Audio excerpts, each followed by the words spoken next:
नमस्कार, यहाँलाई स्वागत छ। एकजना साथीले क्वेशन सोध्नु भएको रहेछ एउटा भिडियोको तलपट्टि कमेन्ट, र यो मलाई लाग्छ धेरैलाई यसको एउटा कन्फ्युजन हुन सक्छ। मेरो विचारमा चाहिँ के हो त त्यो म भन्छु। उहाँ हुनुहुन्छ राज कुलुङ, उहाँ हाम्रो रेगुलर साथी धरानबाट हुनुहुँदो रहेछ। सबैले भन्छन् ट्रेडर भन्दा इन्भेस्टरले बढी पैसा कमाउँछन्, तर मेरो विचारमा ट्रेडरले बढी पैसा कमाउनु पर्ने, किनभने ट्रेडर आज किन्छ, केही दिनमा अथवा केही महिनामै प्रफिट बुक गर्छ। इन्भेस्टरको पैसा त फ्रिज भएर बसिरहन्छ। कसरी पैसा बढी कमाउन सक्छ यसको बारेमा पनि भिडियो बनाउनुस् ल भन्नुभएको छ। लामो ठुलो भिडियो बनाउनु पर्छ जस्तो चाहिँ लागेन मलाई, तर तपाईको जस्तै जिज्ञासा अरू साथीहरूको पनि हुनसक्छ र तपाईँले भन्नुभएको एक हिसाबले सही पनि हो। सबै चाहिँ सबै ठाउँमा फ्याट्टै फिट हुन्छन् भन्ने हुँदैन। सबैले इन्भेस्टमेन्ट गर, ट्रेडिङ नगर भन्नुहुन्छ, त्यस्तो होइन। ट्रेडिङ गर्न पनि सकिन्छ।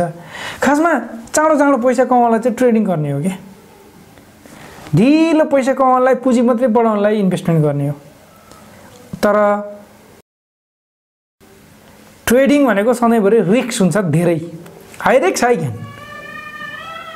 लुज भयो भने धेरै पैसा जान्छ, आयो भने धेरै पैसा आउँछ। तपाईँले आज पैसा प्रफिट बुक गर्ने भन्नुभयो, त्यसको लागि त तपाईँ 100% स्योर हुनु पऱ्यो कि माथि जान्छ। आज तपाईँले 1000 रुपियाँमा सेयर किन्नुभयो, भोलि 1010 पुग्यो, पर्सि 1020 पुग्यो, तपाईँलाई त अझ बढ्ने क्रममा छ भन्ने सोच्नुहुन्छ। निकै पर्सि घटेर त 990 रुपियाँ आइपुग्यो। आहा, तपाईँले त 1000मा किन्नु भएको थियो, घटियो भने नि त 10 रुपियाँ।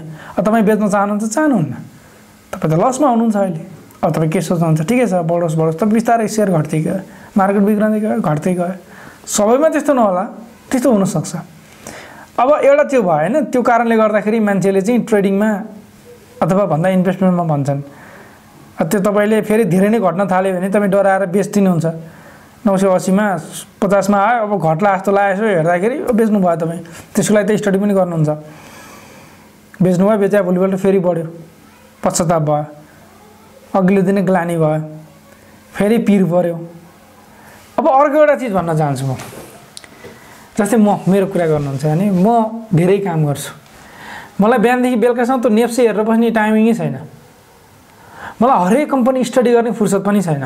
म 2-4 कम्पनी स्टडी गर्छु, त्यो कम्पनीको यसो फन्डामेन्टल हेर्छु होइन, कम्पनीको म्यानेजमेन्ट कस्तो छ, कम्पनी कसले चलाएको, कम्पनीको प्रडक्ट सर्भिस कस्तो छ, आजभन्दा कति वर्षदेखि प्रफिट दिइरहेछ, यसले कहिले कहिले बोनस दिन्छ, बोनस सेयरहरू दिन्छ दिँदैन, क्यास डिभिडेन्ड दिन्छ दिँदैन, म हेर्दै गर्छु। त्यो सबै राम्रोसँग एकचोटि स्टडी गर्छु, राम्रोसँग कम्पनीलाई, त्यो कम्पनीमा पैसा हालिदिन्छु, म आनन्दले बस्छु ब्याक साइडमा, मजाले भिडियो बनाउँछु, पढ्छु, अरू बिजनेस छ अरू बिजनेस गर्छु, म काम गर्छु।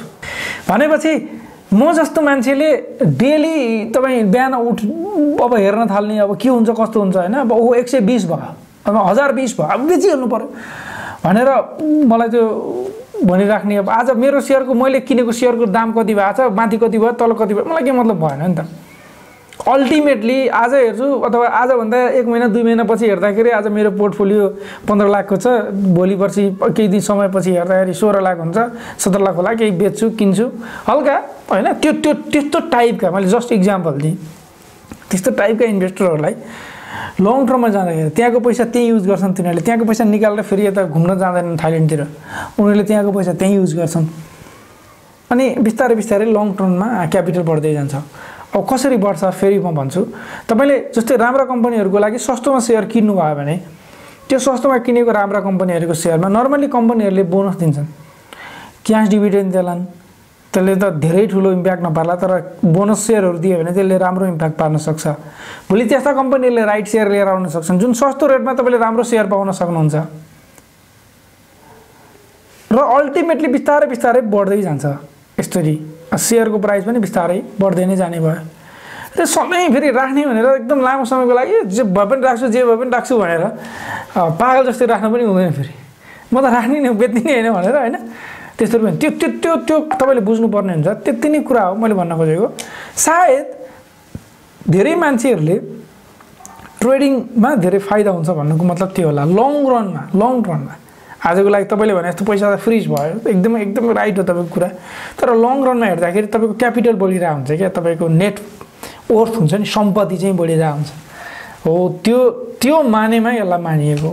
तपाईँले व्यापार गर्नुभयो भने त व्यापारबाटै धेरै फाइदा हुन्छ। तपाईँ आज किन्नुभयो 500मा, 10 दिनपछि 20 दिनपछि बेच्नुभयो 600मा, 100 रुपियाँ ड्याङ्गै आइहाल्यो।